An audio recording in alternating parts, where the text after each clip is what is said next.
Comment rédiger des objets d'email qui feront plus de 50% de taux d'ouverture? Bonjour à toi, je suis Nina, marketeuse et gros faqueuse à l'école du recrutement. Et dans cette vidéo, je te partage tous mes secrets et mes outils surpuissants que tu pourras réutiliser en tant que recruteur dans ton quotidien.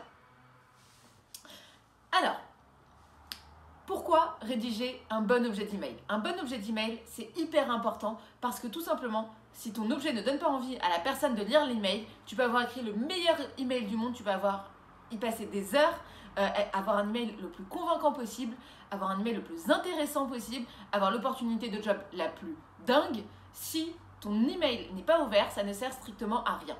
Et je vois beaucoup de gens passer du temps à rédiger leur email, à vraiment refaire les tournures de phrases, à passer des heures et à passer même pas quelques secondes à rédiger leur objet. Donc c'est fondamental, vraiment, écrire un bon objet d'email, c'est l'une des étapes les plus importantes pour approcher des candidats et pour pouvoir communiquer. Alors c'est utilisé pour les candidats, mais tu peux t'en servir aussi pour communiquer avec des hiérarchies, tu peux t'en servir pour rechercher un job, etc., etc. En fait, avoir un bon objet d'email, ça te servira toute ta vie. Donc aujourd'hui, ce que je te propose, c'est qu'on voit le sujet en 3 parties. Dans la première partie, je vais t'expliquer 3 principes fondamentaux pour écrire un bon objet d'email. Donc c'est une partie qui est un peu théorique, mais très importante pour la suite et qui sont des principes que tu vas devoir garder en tête en permanence. Deuxième partie, c'est 3 formules à réutiliser, donc que tu pourras utiliser telles quelles dans ton quotidien dès demain ou même dès maintenant. En fait, tu pourras t'en servir et tu n'auras pas à te prendre la tête à réfléchir. Tu pourras t'en servir, les prendre et les appliquer à ta situation. Donc vraiment, ces 3 formules qui sont efficaces et que tu pourras utiliser facilement. Et dans la dernière partie, je te propose 3 exemples que moi, j'ai rédigés ces 2 derniers mois et qui ont fait plus de 55% d'ouverture sur 4000 personnes. Avant de commencer, si tu es avec moi aujourd'hui, c'est qu'il y a de grandes chances pour que tu suives les emails sympas du recrutement. Si ce n'est pas le cas, tu peux t'abonner. Les emails sympas du recrutement, c'est gratuit et tous les matins, dans ta boîte mail, tu reçois une astuce, un outil, un grand principe, des ateliers, tu reçois des nouvelles de la communauté, tu reçois énormément de contenu pour t'aider à progresser dans ton quotidien, dans le recrutement. C'est aussi là que j'informe la communauté, les gens de manière générale, du thème des prochaines vidéos. Et la dernière fois, là, cette vidéo, typiquement, j'ai fait voter les gens et c'est le thème qui est le plus ressorti et c'est pour ça que c'est le thème d'aujourd'hui. Donc, si tu n'es pas abonné, inscris-toi, tu vas dans Google et tu tapes email sympa du recrutement. Donc, les emails sympas du recrutement dans Google, tu cliques sur le premier lien et tu pourras t'inscrire en laissant ton adresse email. Ceci étant dit, je te propose qu'on passe au cœur du sujet. Donc première partie, 3 principes qui vont t'aider à rédiger des objets d'email que les gens vont ouvrir. Premier principe, un objet d'email, l'objectif d'un objet d'email, c'est de donner envie. Je vois que la plupart des gens, l'erreur que font la plupart des gens, c'est de se dire qu'un objet d'email doit informer. Non, un objet d'email ne doit pas informer. C'est pas l'objectif. L'objet d'email doit donner envie à la personne d'ouvrir l'email. Point. Je répète, un objet d'email doit donner envie. Ça veut dire quoi? Ça veut dire que si tu mets pas l'intégralité des informations, c'est pas grave. Que si tu mais qu'une information partielle, c'est pas grave, etc., etc. Un objet d'email doit donner envie. C'est comme une bande-annonce de film, en fait. Si on te donne tout le film en entier, tu n'auras plus envie d'aller voir le film. Une bande-annonce, elle doit donner envie, elle doit donner suffisamment d'éléments pour te dire « Ah, tu as envie d'aller voir le film ». Elle doit te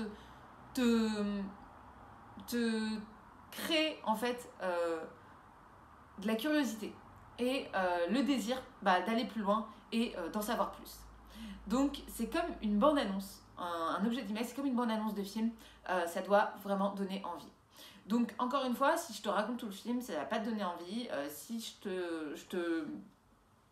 je te dis simplement, ok, c'est un film d'action avec telle personne, ok, bon bah super. Par contre, si je commence à te raconter un peu une histoire, à te dire, ok, il était une fois, bah, ne serait-ce qu'il était une fois, en fait, ça te donne envie de savoir la suite. Ok, donc ça c'est la première chose qui était importante. S'il y a plusieurs informations dans ton email, n'hésite pas à en choisir qu'une. C'est pas grave si ça résume pas tout, n'en choisis qu'une, quitte à en avoir une, autant qu'elle soit, mais qu'elle soit intéressante et qu'elle soit, je dirais, bien amenée. Donc ça c'est la première chose, et première chose qu'il faut déconstruire, c'est qu'un objet d'email c'est vraiment fait pour donner envie, c'est pas fait pour te donner l'intégralité de l'information. Si je te dis résultat global année 2019, ok, bah, c'est informatif, mais en fait c'est pas l'objectif. Si je te dis par contre on a fait une super année en 2019, voilà pourquoi, bah déjà ça donne un peu plus envie à la personne de le lire. Deuxième principe, pour écrire des bons objets d'email, il faut que tu gardes en tête qu'un bon objet d'email, c'est un objet que tu dois pouvoir envoyer à un ami. C'est-à-dire qu'il faut que tu aies un degré de proximité, de langage parlé qui soit assez fort pour que tu puisses l'envoyer à un ami. Je ne te parle pas de tutoiement, je ne te parle pas de vouvoiement, je te parle juste de ne pas faire de langue de bois. Pourquoi et de rester simple aussi dans ton discours.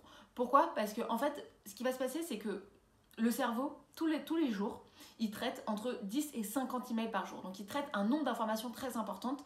Et qu'est-ce qui va se passer? C'est que dans les premières secondes, voire millisecondes, où ton cerveau va regarder l'objet d'email, il va se dire quoi? Il va se dire, il doit avoir l'information intéressante ou pas intéressante. Donc, c'est une décision qui se prend extrêmement rapidement par ton cerveau et du coup, qui va être hyper impactante parce que c'est ça qui va faire que il va le mettre soit à la poubelle, soit il va ouvrir l'email. Et il faut arriver à outrepasser ces barrières du cerveau et arriver à que le cerveau se dise ok, feu vert. Et qu'est-ce qui se passe? C'est que la plupart du temps, en fait, qu'est-ce que le cerveau analyse et quels sont les emails les moins intéressants que tu reçois d'habitude? C'est soit les pubs que tu peux avoir, alors par exemple sur La Redoute, alors que tu as commandé une fois un truc et que tu reçois leur newsletter toutes les semaines alors que ça t'intéresse pas du tout. Donc ça c'est le premier type d'email. Deuxième objet d'email, ça peut être une pub. Ou troisième, ça peut être des emails aussi de réseaux sociaux ou de choses comme ça. Donc en fait, ce qui se passe, c'est que ton cerveau, il s'est habitué à traiter ces informations et il va très rapidement prendre la décision. Et donc toi, en tant que recruteur, si tu envoies un objet d'email qui ressemble à, et on a tendance à le faire parce qu'on a tendance à copier ce qu'on voit, à tout ce que tu vois en termes de mass mailing, d'emailing de masse, tu vas en fait recopier des erreurs et le cerveau de ton interlocuteur va identifier ça comme un spam. Donc, de la même manière que dans les boîtes mail, il y a une détection spam, pas spam, ton cerveau il va détecter spam, pas spam. Et un moyen d'outrepasser en fait ce filtre de ton cerveau, c'est de créer un objet d'email qui soit que tu pourrais écrire à un ami en fait, que ton cerveau puisse, en fait, c'est un moyen de passer les radars du cerveau et que la personne se dise ah bah tiens c'est vrai que ça pourrait être un ami qui pourrait me l'envoyer ou en tout cas que ces filtres soient passés. J'espère que c'était clair. Pour l'objectif de ce deuxième principe qui est tu pourrais l'écrire à un ami. Je vais te donner un exemple, ce sera plus concret. Si je te dis opportunité professionnelle, jamais de la vie t'enverrai un ami opportunité professionnelle. Ou à quelqu'un que tu connais, hein. Quand je dis un ami, ça peut être juste quelqu'un que tu connais. Jamais t'enverrai opportunité professionnelle. Alors que tu pourrais envoyer hey, tiens, j'ai vu cette annonce, ça pourrait t'intéresser. Voilà, donc c'est vraiment la manière dont tu vas créer la relation et avoir un ton qui est proche. J'ai pas dit familier, hein, j'ai dit proche. Donc, ça c'est le deuxième principe, vraiment c'est tu dois pouvoir l'écrire à un ami pour garder petit 1 de la simplicité et petit 2 pour éviter la langue de bois et petit 3 outrepasser le filtre du cerveau qui va directement essayer d'identifier les emails qui pourraient être des spams et qui va mettre directement à la poubelle sans les ouvrir. On va passer à le troisième principe extrêmement important pour rédiger des bons objets d'email. C'est peut-être celui qui m'a le plus aidé et qui a changé ma vie sur l'écriture des objets d'email. Bon, il faut savoir que l'écriture des objets d'email, c'est quelque chose qui se travaille avec le temps, donc plus tu vas en faire, plus tu vas t'améliorer. Mais ce principe-là, c'est vraiment celui qui a eu un avant et un après dans l'ouverture, dans l'écriture et dans l'ouverture de mes objets d'email. Après que j'ai appliqué ce principe, c'est réécris des objets d'email. À chaque objet d'email, écris-en au minimum 5 différents. Je m'explique. Tu rédiges une première fois un objet d'email, puis tu le rédiges une deuxième fois, puis tu rédiges une troisième version, une quatrième version, une cinquième version, une sixième version, une septième version, etc., etc., etc. Et tu écris le plus de versions possible. Pourquoi ? Premièrement, parce que ça va t'entraîner, et donc du coup, tu vas, comme je te disais tout à l'heure, passer au-delà de ce qui est vu, de ce que tu vois, de ce que ton cerveau va recopier. Et du coup, tu vas aller creuser dans ce qui compte vraiment. Deuxièmement, tu vas aussi lever ta censure. On a tous des censures qu'on se met sur l'écriture, et notamment, alors l'écriture de manière générale, mais notamment aussi dont l'écriture d'objets d'email. Et le fait de réécrire, écrire, ça va t'obliger en fait à lever cette censure et à aller chercher des choses qui soient différentes. Donc là, encore une fois, passe du temps à réécrire ton objet d'email. C'est vraiment, ça prend un quart d'heure.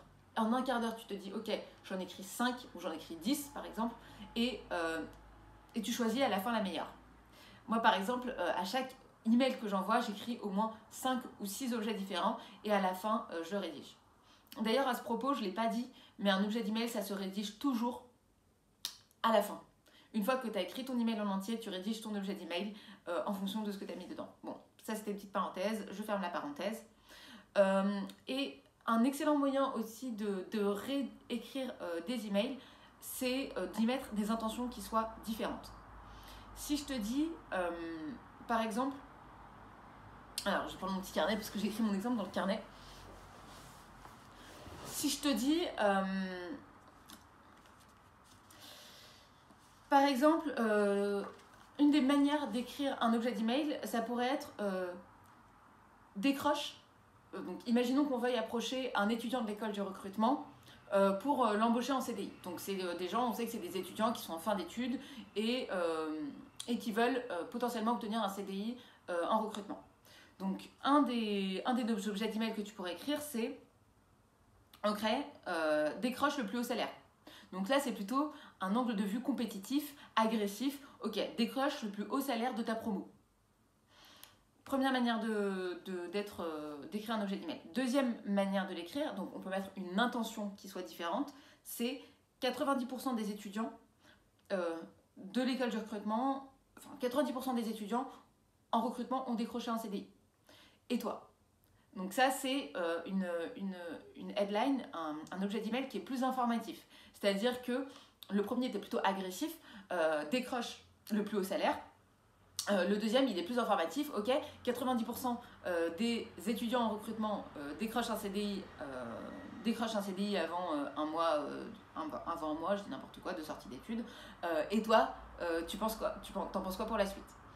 Donc l'idée, bon là c'est beaucoup trop long pour que ce soit un objet d'email, mais tu vois l'intention en fait, grosso modo, c'est d'arriver en fait avec une information et d'impliquer la personne et d'avoir un point de vue assez, je dirais, informatif sur le sujet. Et troisième manière de réécrire cet objet d'email, ça pourrait être le job de tes rêves dans cet email. Là, c'est un côté qui n'est pas exactement pragmatique, informatif comme on a pu le faire tout à l'heure, mais qui va être plus inspirationnel. Ok, le job de tes rêves, c'est un côté très... on amène la personne à se projeter, c'est assez inspirationnel en fait. Donc là, je t'ai donné 3 objets d'email différents avec des intentions différentes. Ça te montre en fait qu'à partir de la même du même sujet, qui est proposer un job à un étudiant en recrutement, ça te montre qu'à partir de cette, je dirais, donnée-là, tu peux rédiger des dizaines et des centaines d'objets d'emails différents qui seront tous, je dirais, adaptés, plus ou moins adaptés. Donc là, ce qu'il faut savoir, en fait, après, pour pouvoir choisir, c'est aussi de savoir la personne que tu as en face de toi. Donc, tu n'as pas toujours cette information-là, mais en tout cas, tu as en tête que tu peux avoir plutôt une population qui va être sensible à tout ce qui est compétition. Tu peux avoir une population qui va être sensible à tout ce qui est donné, qui est chiffré, etc., etc. Donc ça peut être dans un cas les commerciaux par exemple, et dans un autre cas, je sais pas moi, les scientifiques par exemple. Donc en fonction aussi des profils que tu vas recruter, tu vas pouvoir aussi adapter l'angle que tu vas prendre. J'espère que c'était clair pour cette partie et sur ce troisième principe qui est réécrire ses objets d'email et le plus de fois possible avant de choisir le bon. On passe maintenant à la deuxième partie de cette vidéo. Avant de passer à la deuxième partie, je vais boire de l'eau.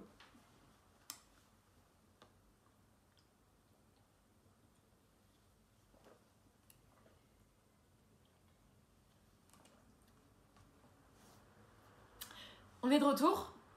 Donc, deuxième partie de cette vidéo, comment obtenir des emails qui feront plus de 50% de taux d'ouverture.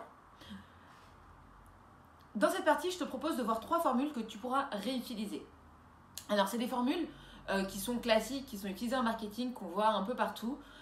Elles sont très bien, mais au bout d'un moment, peut-être que toi, tu vas te lasser. Au bout d'un moment, moi, je trouve que ça m'ennuie un petit peu, donc j'ai pas envie de le réutiliser tout le temps, c'est un petit peu redondant, mais c'est un excellent moyen de commencer et de te mettre le pied à l'étrier. Donc dès demain, tu peux t'en servir. Moi, je m'en sers encore dans mon quotidien quand je bloque sur un objet d'email ou quand je bloque sur un titre d'article, je m'en sers encore très régulièrement. Et surtout, je m'en suis beaucoup servi au début et ça m'a permis vraiment de débloquer toute la logique qu'il y a autour de la rédaction d'objets d'email et de titres d'articles ou de titres de manière générale. Donc première formule, c'est action plus temps plus résultat. Action, c'est quoi? Ça veut dire qu'est-ce que tu vas faire ou devoir faire. Le temps, c'est en combien de temps. Et les résultats, c'est qu'est-ce que tu peux en obtenir. Par exemple, refais ton CV et trouve un job en moins d'une semaine. Ou refais ton CV en moins d'une heure et trouve un job. Donc c'est une formule qui est extrêmement classique et utilisée en marketing. Donc tu peux t'en servir, tu peux l'adapter, la réutiliser dans tous les sens. Elle est facile, elle est rapide et tu te prendras pas la tête.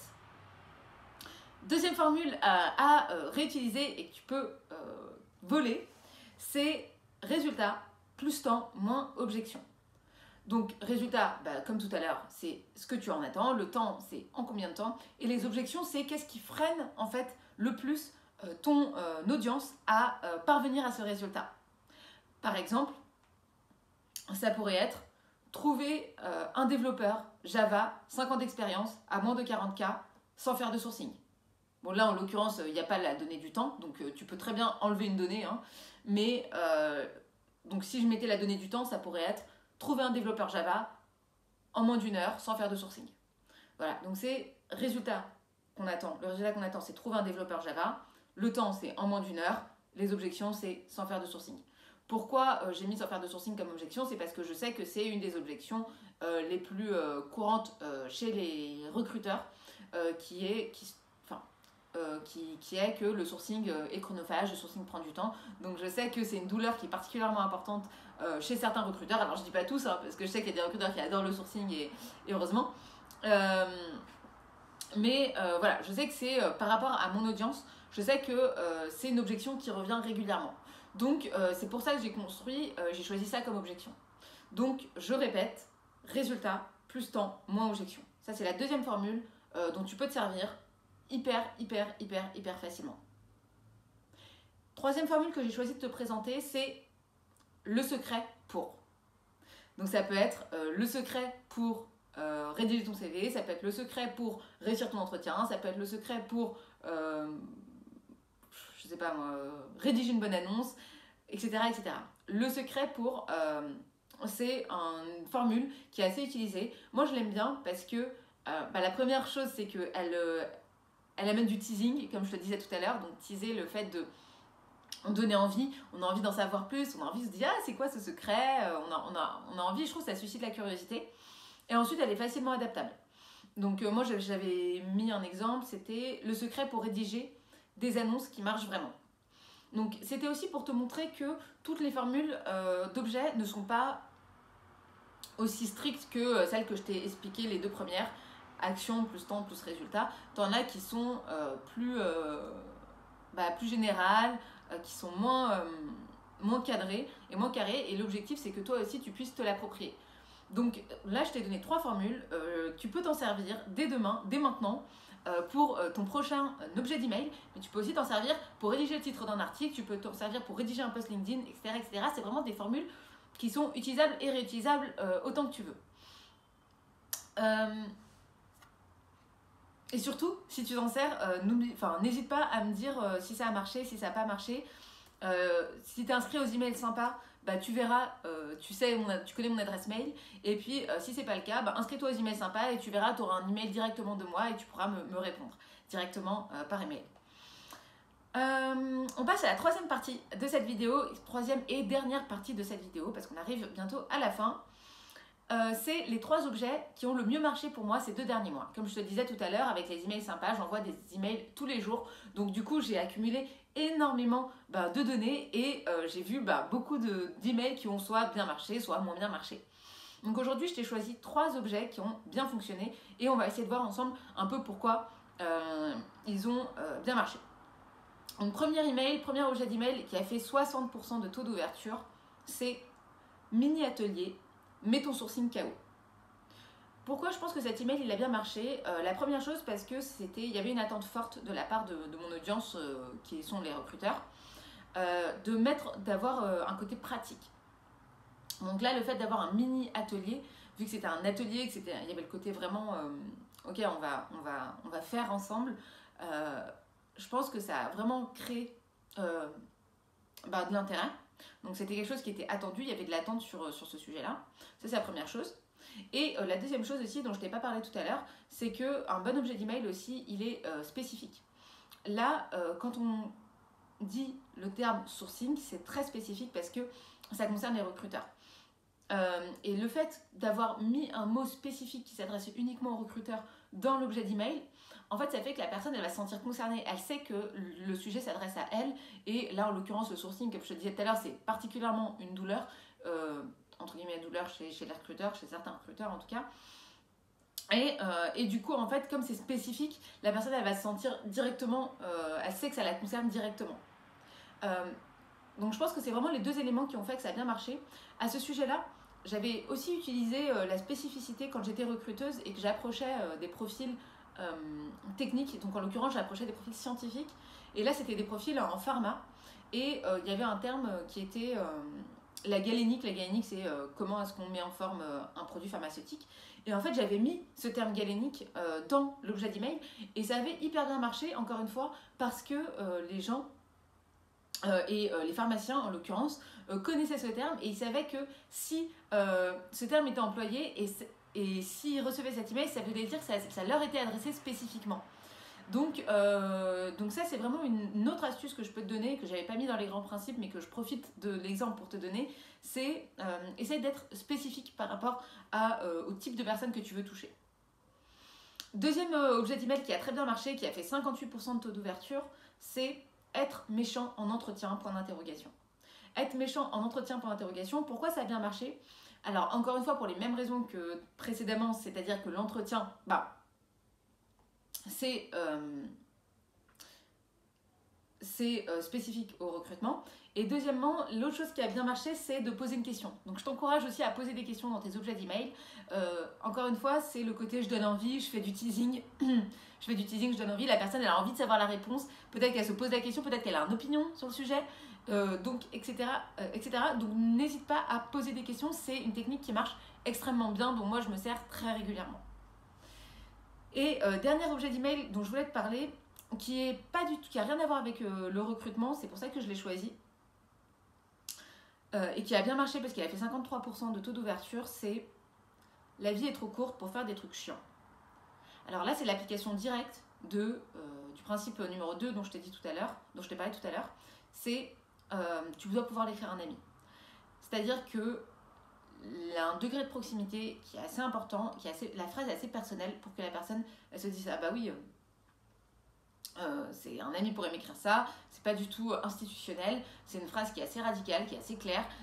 Si je reçois une newsletter de La Redoute, très clairement, il n'y aura pas écrit ça, quoi. Donc il y a un degré de proximité qui est assez important. Et deuxièmement, c'est vraiment une punchline en fait. Donc c'est une punchline, c'est-à-dire qu'en une phrase très courte, c'est synthétiser une idée. Donc encore une fois, j'insiste sur le fait que c'est pas parce que c'est pas une histoire de tutoiement, de vouvoiement, c'est une histoire vraiment d'arriver à créer une proximité avec la personne et à parler simplement et sans langue de bois. J'espère que cette vidéo t'a plu. On arrive à la fin. En conclusion, donc pour te refaire le topo, 3 grands principes. Le premier, un objet d'email, c'est comme une bande-annonce, ça doit donner envie.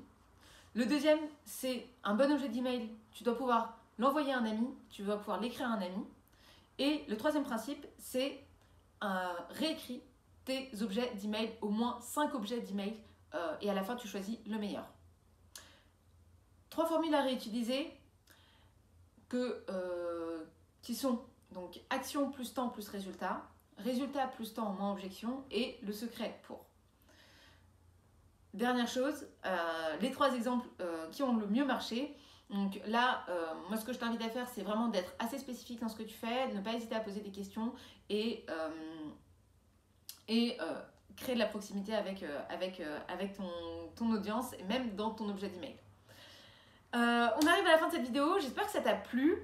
Le seul moyen de savoir le titre, le thème de la prochaine vidéo, mais aussi de pouvoir la recevoir et d'être informé, c'est t'inscrire aux emails sympas du recrutement. Donc si t'es pas inscrit, c'est très simple, c'est les emails sympas du recrutement. Tu vas dans Google, tu tapes les emails sympas du recrutement, tu cliques sur le premier lien, tu laisses ton adresse mail et tu vas avoir de mes nouvelles tout de suite. C'est aussi le meilleur moyen de me contacter si tu veux qu'on discute, si tu veux que si tu as des questions, c'est vraiment par là qu'il faut passer. Si la vidéo t'a plu, mets un pouce bleu, moi ça me permet aussi de savoir s'il faut que j'en fasse une prochaine ou pas. Ou s'il faut qu'on s'arrête maintenant. À la semaine prochaine pour une prochaine vidéo sympa.